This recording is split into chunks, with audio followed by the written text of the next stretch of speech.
Hello, my name's Gemma, and today I'm going to be talking to you about what Pilates is and some of the Pilates lingo that you might hear me talking about whenever I'm in a Pilates class. So let's get into it.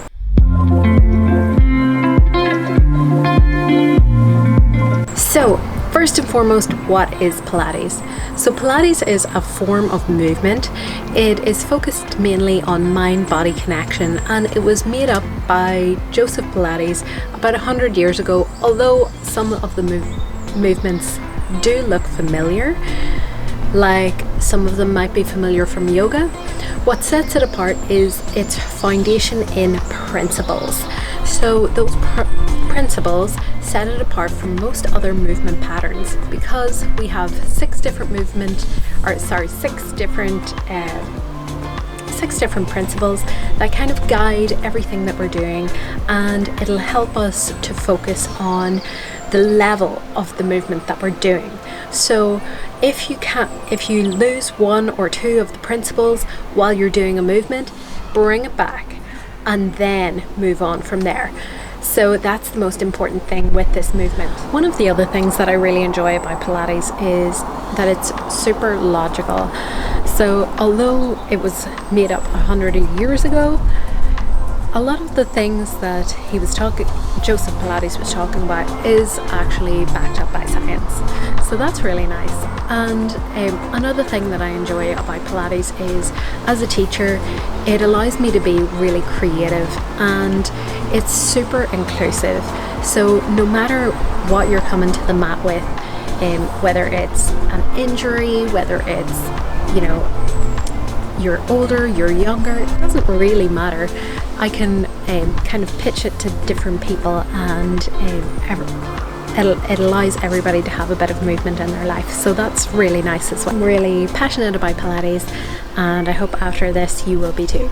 So there are a number of principles that are involved, and a little bit of lingo as well. So I'm going to take you through a bit of that so that you can understand it a little bit better before you come to the mat and the class. So let's talk about principles. There are 6 principles, and they are concentration, breathing, centering, flow, breathing, I'm gonna start over. The 6 principles are concentration, breathing, centering, flow, precision, and control. So I just had a look at my notes there because it's hard to remember them all off by hand. So concentration is all about bringing your focus to the movements. So it's really easy whenever you're doing whenever you're doing exercise of any form to just switch off your brain and get it done. Like your mind kind of goes blank, and you want to just finish it up as quickly as possible. With Pilates, there is a focus on actually concentrating on the movement and emptying your brain of everything else. So it does kind of reach this meditative state of you just connecting in with your body, feeling how it feels, and that's what I really like about it as well. Breathing. So with the Pilates breath, it's a little bit different. You don't want to breathe into your belly because we'll touch on this in the next point, but you're going to be using your center. So the breath that we use for Pilates is a lateral thoracic breath. So you're actually going to be breathing into the sides of your ribs like this, and I'll show you a wee cutout of that as well. And our next point is centering, which leads on from the last one. What you want to do is connect in with your center, and we do that in one of 2 ways. So I'll touch on this a little bit more in the lingo part, but you want to be able to focus in on your center, and you can either use transverse abdominis or you can use your pelvic floor. We tend not to use both because it kind of creates too much tension within the core. Our next principle is control. You want to use control within every movement. So you want to be in control of that movement. You want to make sure that you are able to perform the exercise correctly, making sure that you're not compromising any of the other principles. And if you do, you need to bring it back down a level so that you can perform that movement correctly, and then you can move on. Is precision. You want to be performing every movement to the best of your ability and making sure that you're focusing on all of the principles and really trying to get them to be the best that they can be. So precision is one of the things that we're always striving for, but sometimes you get it, sometimes you don't. Don't worry too much about it, but you're always striving for that precision in every movement. And like I said, if you're not getting it, it's better to move it down a level and then bring it back up once you feel more able to it. Principle is flow. So you want every movement to flow into the next movement. So we want to get to the point where we're flowing in between movements, finding that kind of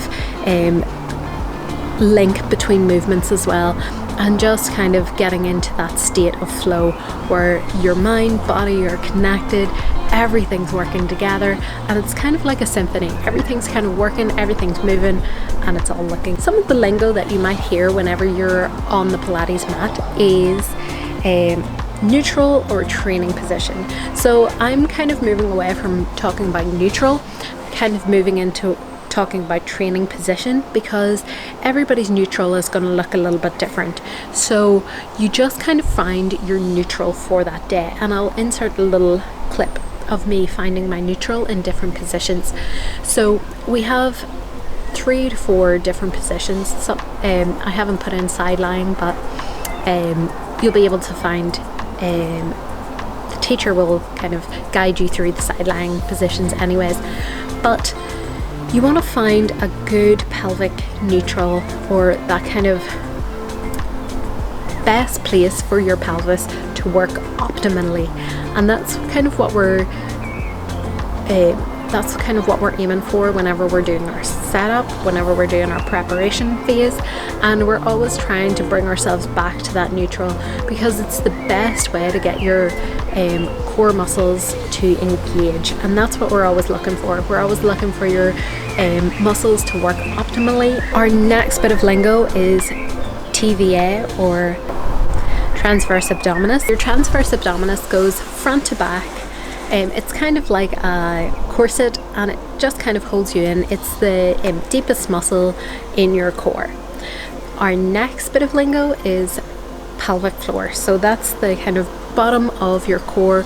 The transverse abdominis is the sides, and the diaphragm is the top. So if it was a little cylinder, your pelvic floor would be on the bottom. So one of the things that we try and get you to do is either engage TVA or pelvic floor. So one of the things that I would kind of cue for TVA is thinking about your hip bones coming together, or tightening up a belt. Or I might cue pelvic floor. So one of the ways that you can feel your pelvic floor is if you suck your thumb.